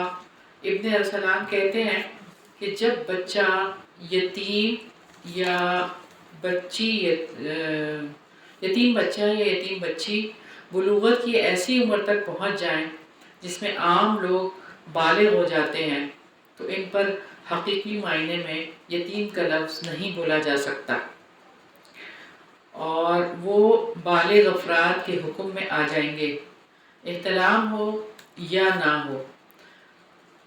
ہاں مجازی طور پر ان کو بالغ ہونے کے بعد بھی یتیم کہا جا سکتا ہے، یعنی ان پر وہ قانون لاگو نہیں ہوگا یتیمی والا، لیکن ویسے کہا جا سکتا ہے یتیم ہے. اس طرح جیسے آپ صلی اللہ علیہ وسلم کو بڑا ہونے کے بعد بھی اس لیے یتیم ابی طالب کہا جاتا رہا کہ انہوں نے آپ کی پرورش کی تھی، یعنی ابو طالب کے بعد ان کو یتیم ابی طالب کہا جاتا رہا تھا. بہرحال تو یہاں سے ہمیں جس چیز کا پتہ چلتا ہے وہ کیا ہے کہ بلوغت کے بعد یتیمی ختم ہو جاتی ہے. لڑکوں کو جو ہے وہ جب ان کی آواز بھاری ہونے لگے، یا یہاں پہ احتلام کی بات ہے، اور ان کی جو ہے وہ ہڈی جو ہے وہ ابھر جاتی ہے، یہ بھی اس کی نشانی ہوتی ہے، اور بچیوں کو حیض آ جائے تو یتیمی ختم ہو جاتی ہے. اس حوالے سے کوئی سوال ہے؟ داڑھی منہ جانے کا نہیں لڑکے کی کوئی بلوغت کا کوئی نشانی تو داڑھی بعض اوقات داڑھی بھی بہت کم آتی ہے، جیسے بعض میں اتنی زیادہ نہیں ہوتی ہے، داڑھی مونچھیں وہ جوان بھی ہو جاتے ہیں مگر ان کی داڑھی مونچھیں بھی آتی نہیں ہیں، لیکن ان کی آواز بھاری ہو جاتی ہے اور ان کی گلے کی ہڈی ابھر جاتی ہے. ٹھیک ہے، اس میں ضروری نہیں ہے داڑھی مونچھ کا آنا. بعض ایسے جنریشن بھی بعد آ جاتے ہیں وہ بھی جوانی کی علامت جی ہے. جسم کے خاص اعضاء میں جی بال جی آ جاتے بالکل ہیں. بالکل وہ بھی اسی جی بالکل اسی میں آ جاتا ہے، اسی میں آ جاتا ہے. یتیمی کے کون سے مخصوص احکامات ہیں کیا مطلب؟ جس کے بارے میں مطلب یہاں لکھا نا کہ یتیمی کا حکم باقی نہیں رہتا، تو کچھ ایسے احکامات ہیں جو یتیم کے لیے مخصوص ہیں؟ ہاں بالکل، یتیم کے لیے کیوں نہیں ہے سورہ مخصوص؟ نساء میں بار بار بتایا بس کوئی آیات میں یتیم کا مال کھانا، یا یہ کہ اور بھی بہت ساری باتیں ہیں. تو ان کا خیال رکھنا، جیسے خیال سر پہ ہاتھ رکھنا، پھیرنے یہ سے آپ کو کہ کتنی نیکیوں کا جیسے ثواب ابھی ملتا ہے؟ میری ایک خاتون سے بات ہوئی کہ وہ ان کا بیٹا جو ہے وہ یعنی وہ بیوہ ہے اور ان کا بیٹا ظاہر یتیم.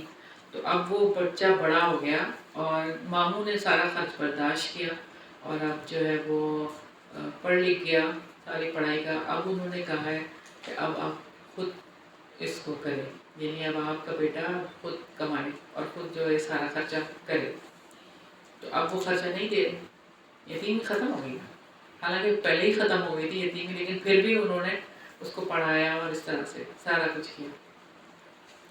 تو یہاں پہ یہ بات ہے کہ بلوغت کے بعد وہ پھر یتیم کی کیٹیگری سے نکل جائے گا، پھر اس کو جو ہے کسی کی کسٹڈی کی ضرورت نہیں رہے گی، لیکن کوئی اس کا جو ہے وہ والی ہو سرپرست جو سرپرست ہو کفالت کرنے والا وہ نہیں رہے گا، پھر اس میں سے وہ نکل جائے گا. ٹھیک ہے. لیکن لڑکیوں کے لیے تو یہ ہے کہ وہ تو نہیں کمائے گی نا جا کے. اسلام میں تو کمانے کا جو ذمہ داری ہے وہ صرف مرد کو ہی ہے. عورت کماتی ہے تو وہ اس کی اپنی مرضی ہوتی ہے، لیکن اس کو کہا نہیں گیا، وہ مکلف نہیں ہے. ٹھیک ہے، اس کے اوپر کوئی فرض نہیں ہے کہ وہ کمائے گی.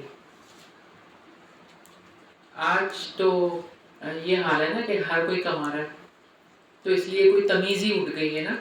پتہ ہی نہیں ہے نا کہ کس کی رسپانسبلٹی ہے اور کون ہے اس چیز کا ذمہ دار. اس وجہ سے جس کے بھائی نہیں ہوتے، اکیلی بہنیں ہی ہوتی ہیں، پھر ان لوگوں کو کمانا ظاہر ہے اب ان کا کوئی نہیں ہے، اور ویسے تو ان کے رشتہ داروں کو چاہیے. سب سے جو بات ہے وہ یہ کہ اگر کوئی بہترین صدقہ کے حوالے سے ہمیں لگتا ہے کہ کوئی بہن، کسی کی بہن یا بیٹی بیوہ یا طلاق ہو کے واپس آ جاتی ہے، اس پہ خرچ کرنا بہترین صدقہ ہے. تو مردوں کو ہی خرچ کرنا ہے، مرد ہی کفیل بنیں گے، ان کی کفالت کریں گے عورتوں کی، چاہے وہ کسی بھی اسٹیج پہ آ جائے، چاہے وہ بوڑھی ہو جائے، چاہے وہ ادھیڑ عمر ہو، چاہے کوئی بھی ہو، اس کا کوئی نہ کوئی کفیل ہوگا.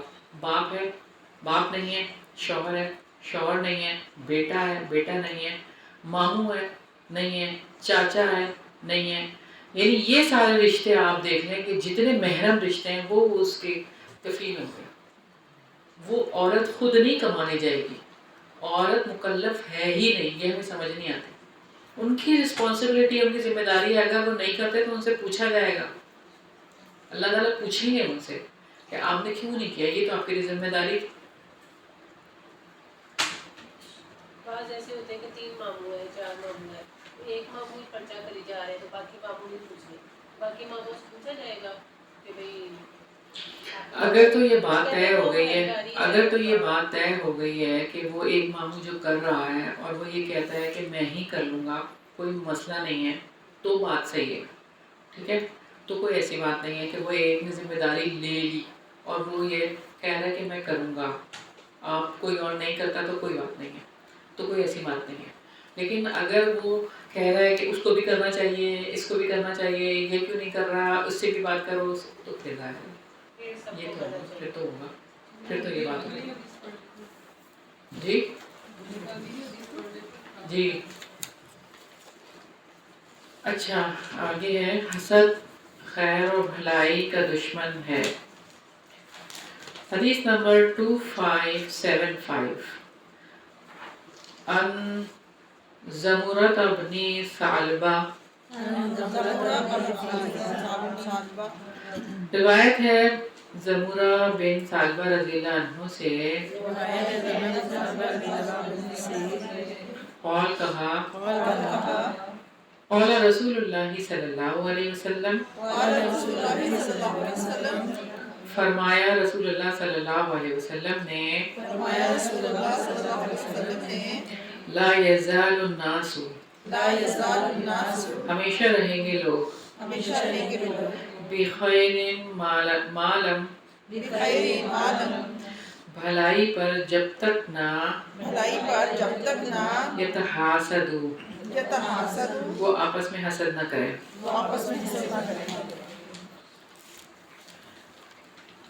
سیدنا زمرہ بن ثعلبہ رضی اللہ عنہ سے روایت ہے، وہ بیان کرتے ہیں کہ رسول اللہ صلی اللہ علیہ وسلم نے فرمایا کہ لوگ اس وقت تک خیر و بھلائی پر رہیں گے جب تک ایک دوسرے سے حسد نہیں کریں گے.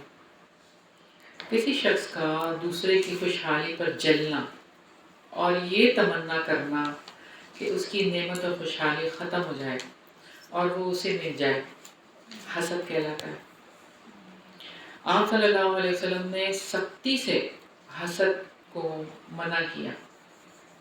سیدنا ابو ہریرہ رضی اللہ عنہ بیان کرتے ہیں کہ آپ صلی اللہ علیہ وسلم نے فرمایا، ایاکم والحسد فإن الحسد یأکل الحسنات کما تأکل النار الحطب، کہ حسد سے بچو اس لیے کہ حسد نیکیوں کو اس طرح کھا جاتا ہے جس طرح سے آگ لکڑی کو کھا جاتی ہے، تو نیکیاں ختم ہو جاتی ہیں. اور یہ قبی وصف ہے حسد، اور جس سے بغض، کینہ، کدورت اور باہمی دشمنی اور قطع تعلقی جیسی صفات جنم لیتی ہیں. حسد ہوگا تو ظاہر سی بات ہے آپ کیسے خوش ہوں گے جس سے حسد ہوگا. تو یا جس سے حسد ہو رہا ہے، حسد کرنے والا جو ہے وہ تو تکلیف میں مبتلا رہے گا، اور وہ پھر یہی ساری باتیں اس کے اندر آئیں گی. لیکن جس سے وہ حسد کر رہا ہے اس کو تو پتہ بھی نہیں ہے کہ مجھ سے کوئی حسد کر رہا ہے. ذہنی اذیت کا شکار ہو جاتا ہے ایسا شخص، اور اس کو بے سکونی ہوتی ہے، دل اس کا مضطرب رہتا ہے، اور نتیجہ کیا ہوتا ہے؟ شر اور فساد ہی جنم لیتے ہیں، اور لوگ خیر اور بھلائی سے محروم ہو جاتے ہیں. تو دراصل حسد اللہ کی تقسیم پر راضی نہ ہونے کی بات ہے. کیا آپ اللہ کی تقسیم پہ راضی نہیں ہیں کہ اس کو یہ خوبی مل گئی اور مجھے نہیں ملی، اس کی صورت اچھی، اس کی صلاحیت اچھی، یا اس کے پاس اتنا مال ہے، یا اس کے پاس کوئی بھی چیز ہے اور آپ کے پاس وہ چیز نہیں ہے، تو خوبیوں پر، ان کی اہلیتوں پر جو ہے وہ حسد نہیں کرنا، اور اس کو اللہ کی عطا سمجھنا ہے کہ وہ اللہ کی عطا ہے، اللہ نے اس کو دیا ہے. ہم کیا ہے؟ ہماری اپنی جو ذات ہے وہ بھی اللہ تعالیٰ کی طرف سے ہی ہے. اللہ تعالیٰ نے مجھے یہ دیا، یہ نہیں دیا. کچھ چیز دے کے لے لی، اللہ تعالیٰ نے چھین لی، تو کچھ دی ہی نہیں اللہ تعالیٰ نے. تو یہ تمنا نہیں کرنی چاہیے، اللہ کی تقسیم پر راضی رہنا چاہیے، اور اس بات کو نہیں سوچنا چاہیے کہ وہ اپنی خوبیوں سے محروم کر دیا جائے، یا اس کے پاس جو چیز ہے، یا کوئی بھی اس کی اولاد ہے، یا اس کی بیوی ہے، یا شوہر ہے، یا اس کے گھر کا کوئی ایسی بات ہے، تو یہ ختم ہو جائے یا یہ نہ رہے اس طرح سے، تو یہ حسد ہے. اور یہ انتہائی درجے کی، یعنی آپ کہیں کہ وہ آدمی ختم ہو جاتا ہے جو حسد کرتا ہے، اس کے اندر کچھ رہتا ہی نہیں. اب دیکھیں لکڑی اگر آپ آگ میں ڈالیں، آپ کو ایگزامپل پتہ چلے، چھوٹے بہن بھائی حسد کرتے ہیں، ایک دوسرے سے حسد کرنے لگ جاتے ہیں. ان کو سمجھانا چاہیے، اسی طرح سے پریکٹیکل کر کے دکھانا چاہیے. اگر آپ اپنے بھائی کے ساتھ یہ سوچ رہے ہو کہ اس کو کیوں ملا، مجھے کیوں نہیں ملا، بھائی کسی کی پوزیشن آ گئی، وہ فرسٹ آ گیا، اب اگلا بھائی کہہ رہا ہے یہ فرسٹ آ گیا، میں کیوں نہیں آیا. ماں کا کیا کام ہے؟ بندوبست کرے لکڑیوں کا اور آگ جلا کے دکھائے، اور اپنے بچوں کو سمجھائے بیٹا یہ دیکھو ذرا آگ کیسے جل رہی ہے، اور کیسے لکڑیاں ختم ہو رہی ہیں، آپ کی نیکیاں ختم ہو رہی ہیں جو آپ نے یہ بات سوچی ہے. تو یہ موقع ہوتے ہیں اس وقت پہ بچوں کو اس طرح سے سمجھانے کے. ایک حدیث میں جو یہ الفاظ ہیں وہ آپ صلی اللہ علیہ وسلم نے جو بتایا ہے تو اس کو پریکٹیکل کر کے دکھا دیں، تو پھر اگلی دفعہ وہ بچہ یہ بات سوچے گا بھی نہیں. اگر اپنے دل بھی آئیے کہ اللہ سے مانگ لے کہ اللہ اسے دے سکتا ہے، مجھے بھی دے سکتا ہے، اللہ ہاں تو سکتا ہے. ہاں بالکل یہ بات تو صحیح ہے، لیکن رشک بھی جو ہے نا وہ دو چیزوں پہ جائز ہے. رشک کرنا بھی دو چیزوں پہ جائز ہے، ایک تو علم ہے، اور دوسرا وہ مال جو اللہ کی راہ میں خرچ کیا جائے، وہ اللہ کی راہ میں خرچ کرنے والا ہے. تو آپ کہیں کہ مجھے بھی اگر مال ملے تو میں بھی ایسے ہی اللہ کی راہ میں خرچ کروں، اور مجھے بھی اگر اللہ تعالیٰ ایسا علم دے دے کہ جیسے ان کے پاس علم ہے تو میں بھی جو ہے وہ اس علم سے فائدہ اٹھاؤں. اور اسی چیز کریں. اللہ تعالیٰ نا کسی کے پاس کچھ ہے، کسی کے پاس کچھ ہے. یہ گاؤں ملن سے اگر ہمارے پاس یہ نہیں ہے تو جو ہمارے پاس ہے اس کے پاس وہ نہیں ہے، اور یہ تقسیم اللہ کی ہے اس طرح سے کہ ہر ایک ہمیں صحابہ کرام کی زندگیوں سے نہیں ملتا کہ انہوں نے یہ کہا ہو کہ مجھے بھی یہ مل جائے، مجھے بھی یہ مل جائے. جو غریب تھے صحابہ یا جن کے پاس نہیں تھا، انہوں نے کبھی یہ نہیں کہا کہ مجھے یہ مل جائے، یا ایسی دعائیں. ٹھیک ہے غنی ہونے کی دعائیں ہیں، لیکن اس طرح سے وہ صرف اللہ کے لیے جو کر رہے ہیں اس کے لیے. ہاں آپ یہ کہہ سکتے ہیں کہ اللہ تعالیٰ ان کو اور مزید ترقی دے، اور ان کے لیے خوش ہونا چاہیے. ہمیں خوشی ہونی چاہیے کہ ہمارے ایک ساتھی کے پاس یہ چیزیں ہیں، یا ہمارے خاندان میں ہماری بہن کے پاس یا بھائی کے پاس یا کسی کے پاس اس کو اتنا سب کچھ اللہ تعالیٰ نے دیا ہے. یا مال کے علاوہ بھی بہت ساری چیزیں ہیں، اس کی صلاحیت ہے، اس کی بیوی بچے ہیں، وہ خوش رہتا ہے یا رہتی ہے، یہ سارا کچھ ہی اس کے اوپر خوش ہونا چاہیے اور اس کے لیے دعائیں کرنی چاہیے. یہ ہمارا رویہ ہونا چاہیے، اور اللہ تعالیٰ سے اچھے کی امید رکھنی چاہیے. اور اللہ تعالیٰ سے یہ بھی بات اپنے ذہن میں رکھنی چاہیے کہ اللہ تعالیٰ آج اگر ہم دعا کر رہے ہوتے ہیں نا کسی کے لیے، تو فرشتہ ہوتا ہے ہمارے ساتھ، اور وہ ہمارے لیے دعا کر رہا ہوتا ہے کہ اللہ تعالیٰ جو یہ اپنے بھائی کے لیے مانگ رہا ہے یا اپنی بہن کے لیے، جس کے لیے بھی، اللہ تعالیٰ اس کو بھی دے دینا. تو ہمارے لیے بھی آٹومیٹک دعا ہو رہی ہوتی ہے. تو ہمیں چاہیے کہ یہ کام کریں کہ ہم ان کے لیے دعائیں کریں، اور ان کے لیے اچھا سافٹ کارنر اپنے پاس رکھیں، یعنی اپنے دل کے اندر ان کے لیے پیار اور محبت رکھنا، حسد نہیں رکھنا. کرنی ہے، اور اس میں برکت کی دعائیں کرنی ہے، اس کی زیادتی کی دعائیں نہیں ہیں. ٹھیک ہے، برکت کی بات ہوتی ہے کہ تھوڑے سے میں بھی انسان جو ہے وہ سکون سے رہ لیتا ہے، برکت ہو جاتی ہے. بعض اوقات وافر مقدار میں چیزیں ہوتی ہیں، برکت نہیں ہوتی. آپ کہتے نہیں ہیں بڑی بے برکتی ہو گئی. یہ کیسے ہو جاتی ہے بے برکتی؟ زیادہ بھی ہوتا ہے پھر بھی بے برکتی ہو جاتی ہے. اصل میں برکت کی دعائیں کرنی ہے. رزق کی فراخی کی بھی دعائیں ہیں. ٹھیک ہے، تو اس میں جیسے ابھی ہم دیکھ رہے تھے کہ صحابہ اکرام نے تجارت بھی سارا کیا، مال کمایا، سارا کچھ ہوا، لیکن جب خرچ کرنے کی بات آئی اللہ کی راہ میں تو خرچ بھی کرنا ہے. اس وقت بخیلی نہیں کرنی. یہ بات ہے اصل میں. جتنا خرچ کریں گے اللہ تعالیٰ اور برکت دیتے ہیں. خرچ کرنے سے ہی برکت ملتی ہے. ٹھیک ہے، آگے پڑھ لیں. جی ایک حدیث اور پڑھ لیتے ہیں، اور نیکسٹ ہماری حدیثیں بہت تھوڑی رہ گئی ہیں، نیکسٹ میں کمپلیٹ کروا دوں گی انشاءاللہ. جمعے کو دل کو راہ راست پر لانے کے لیے زبان کا کردار. حدیث نمبر 2576 ہے. ان انس بن مالک قال، روایت ہے حضرت انس بن مالک رضی اللہ عنہ سے کہا، قال رسول اللہ صلی اللہ علیہ وسلم، فرمایا رسول اللہ صلی اللہ علیہ وسلم نے، لا یستقیم، نہیں درست ہو سکتا، ایمان ایمان عبدن کسی بندے کا، حتیٰ یہاں تک کہ یستقیم درست ہو،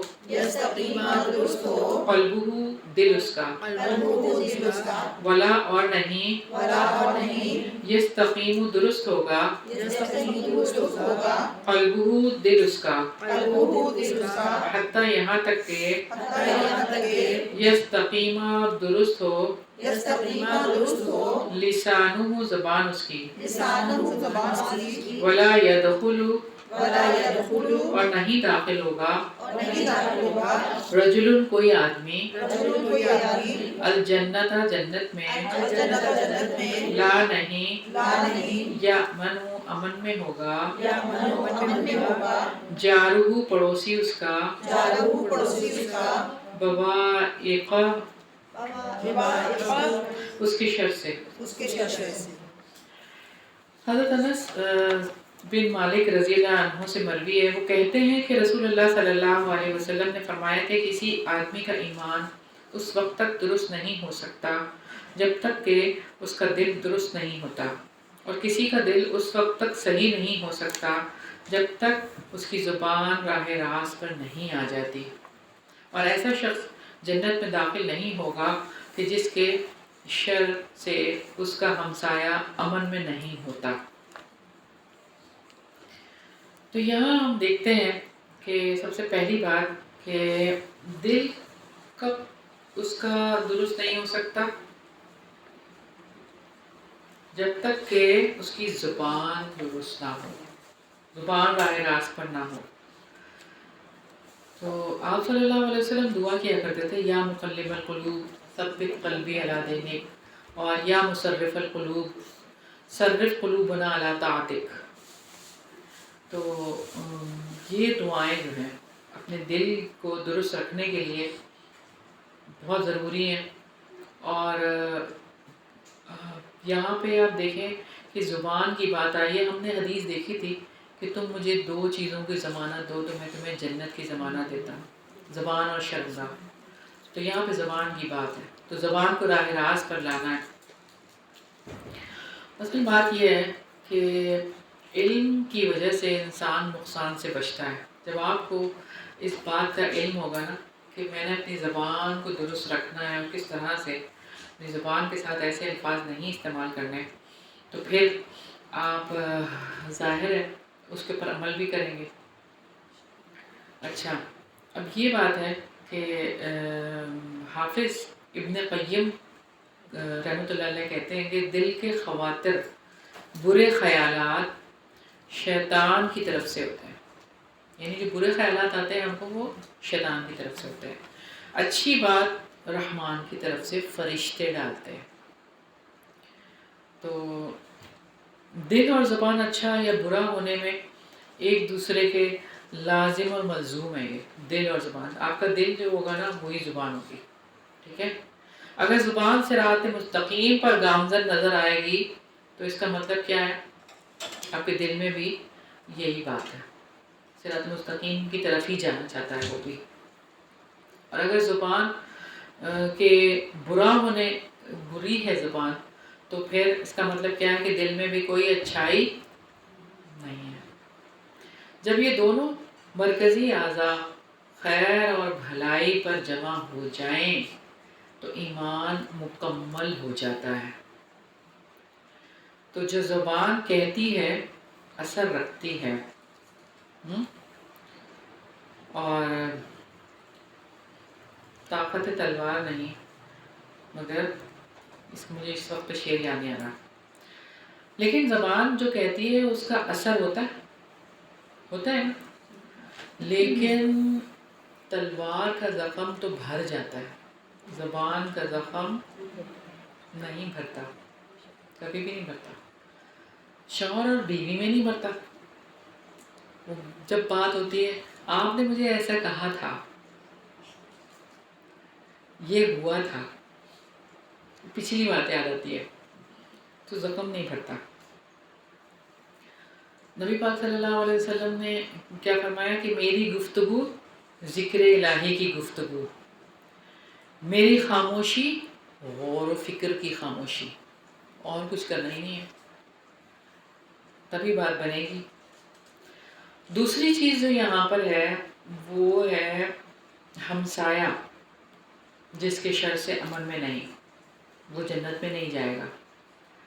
تو بدسلوکی کی وجہ سے کوئی ہمسایہ اپنے ہمسائے سے تنگ ہے تو ظالم کا بد زبان ہونا یہاں پہ بات آ رہی ہے نا، زبان ہی خراب ہے نا، تبھی تو وہ اس طرح کی بات ہے۔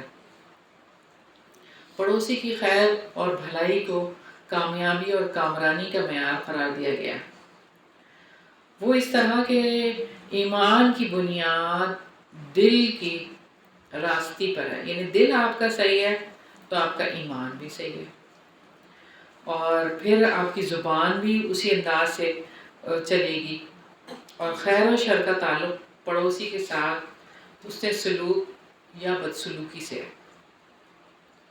ٹھیک ہے. تو یہاں تک ہم رکھتے ہیں. انشاءاللہ تعالیٰ نیکسٹ کلاس میں ہماری یہ کتاب ہم کمپلیٹ کرا دیں گے. ٹائم میں جتنی بھی دیر ہو جائے، اس لیے آپ لوگ تیاری سے رہیے. گفتگو ذکر الہی کی گفتگو اور خاموشی میری خاموشی غور و فکر کی خاموشی.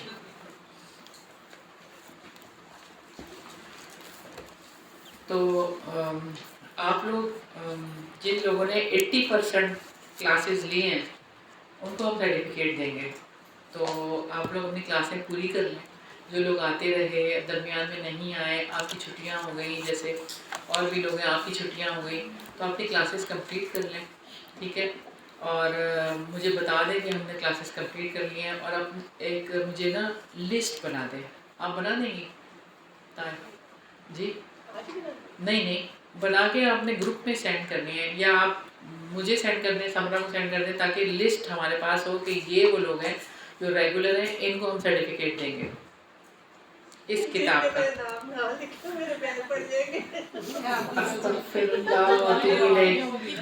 میں اس وقت پہ بات کر رہی ہوں آپ سے، اور میں آپ کی ڈیوٹی لگا رہی ہوں. ٹھیک ہے نا؟ بس بات تو میرے اوپر آنی چاہیے.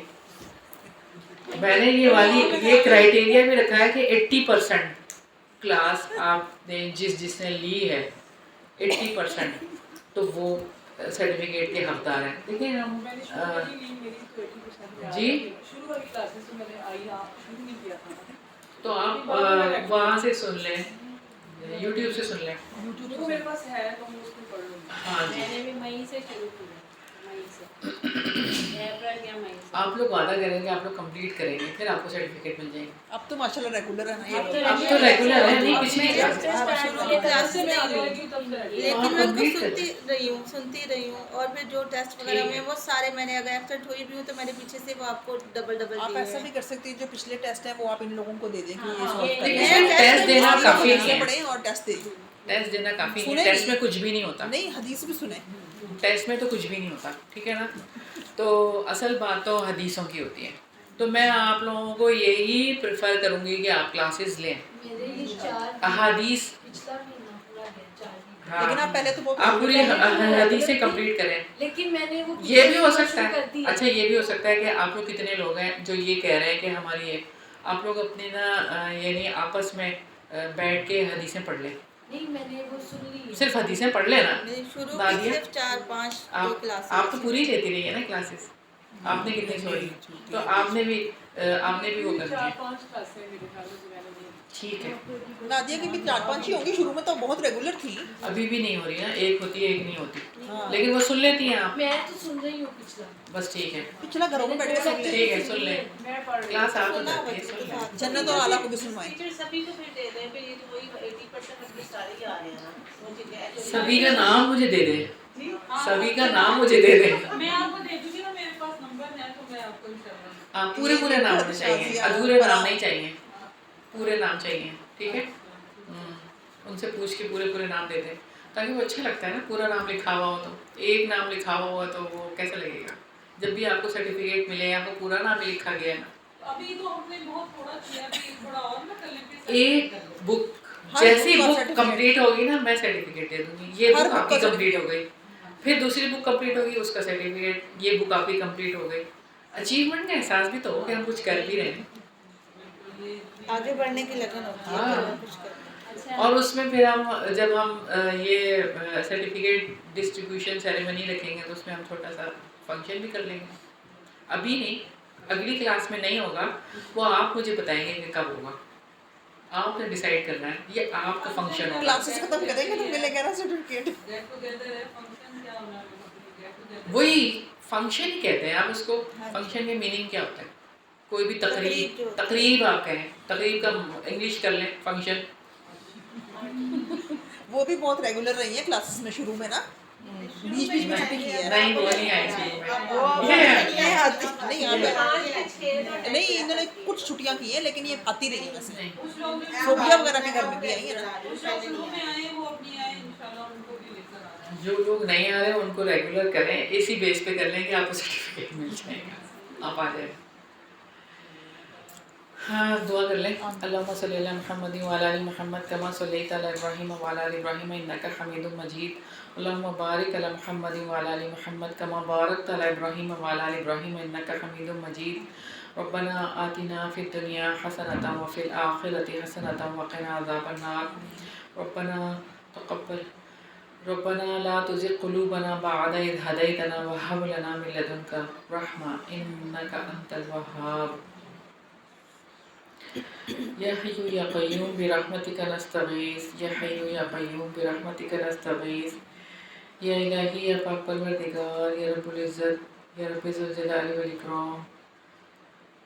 یا حی یا قیوم یا الہی ہم سب کو معاف فرما دے.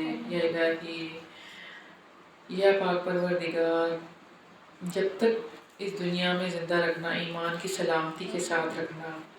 یا الہی ایمان میں ہر وقت ترقی ہوتی رہے. یا الہی زوال کا شکار نہ ہو.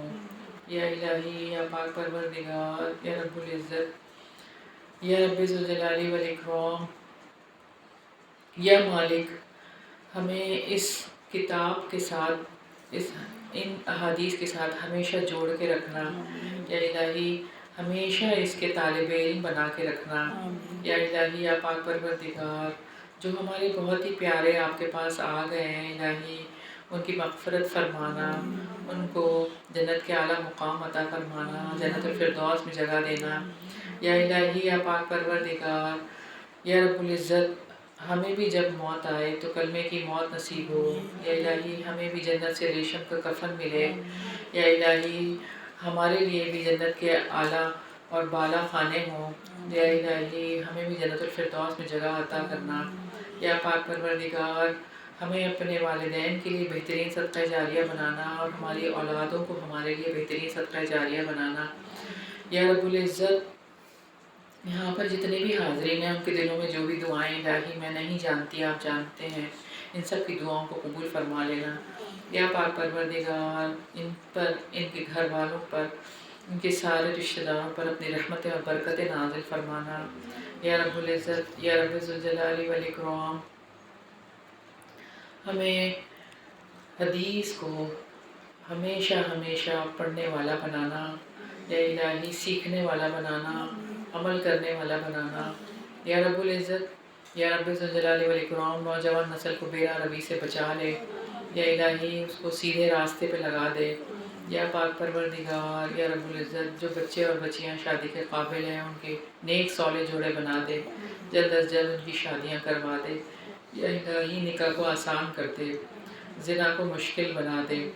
یا رب العزت یا رب ذوالجلال والاکرام جو مسلمان جہاں کہیں پر بھی مصیبت میں، پریشانی میں، تنگی میں، الہی ان کی مدد فرمائیے. یا الہی فلسطینیوں کی مدد فرمائیے. یا الہی مسجد اقصیٰ کی حفاظت فرمائیے. یا الہی یا پاک پروردگار جو اپنی جانوں پر کھیل کر مسجد اقصیٰ کی حفاظت کر رہے ہیں الہی ان کی مدد فرمائیے. یا الہی یا پاک پروردگار یا رب العزت یا رب ذوالجلال والاکرام جو شہید ہو رہے ہیں الہی ان کو اعلیٰ مقام جنت کے بالا خانے ملیں. یا الہی یا پاک پروردگار یا رب العزت یا رب ذوالجلال والاکرام ہمیں ہمیشہ ان مسلمانوں کو دعاؤں میں یاد رکھنے کی توفیق عطا فرمانا کہ ہم ان سارے مسلمانوں کے لیے ہمیشہ دعائیں کریں. یا الہی نمازوں کے بعد ان کو دعاؤں میں شامل کریں. یا الہی ہمیں توفیق عطا فرمانا. یا رب العزت یا رب ذوالجلال والاکرام جو بھی دعائیں مانگی ہیں اور جو دعائیں مانگنے سے رہ گئی ہیں تمام دعاؤں کو قبول فرما لینا. پاکستان کی حفاظت فرمانا، پاکستان پر نیک صالح حکمران کو لا دیں اللہ تعالیٰ. یا پاک پروردگار یا رب العزت یا رب ذوالجلال والاکرام پاکستان کو امن کا گہوارہ بنا دے، اسلام کا قلعہ بنا دے. یا پاک پروردگار حالات سازگار بنا دیں. یا الہی یا رب العزت ساری دعاؤں کو قبول فرما لیں. ربنا تقبل منا انک انت السمیع العلیم وتب علینا انک انت التواب الرحیم برحمتک یا ارحم الراحمین. الہی آمین، الہی آمین. اللہم صلی علی محمد وعلی آل محمد کما صلیت علی ابراہیم وعلی آل ابراہیم انک حمید مجید. اللہم بارک علی محمد وعلی آل محمد کما بارکت علی ابراہیم وعلى آل إبراهيم إنك حميد مجيد. سبحانك اللهم وبحمدك نشهد أن لا إله إلا أنت نستغفرك ونتوب إليك. السلام علیکم ورحمۃ اللہ وبرکاتہ. وعلیکم السلام.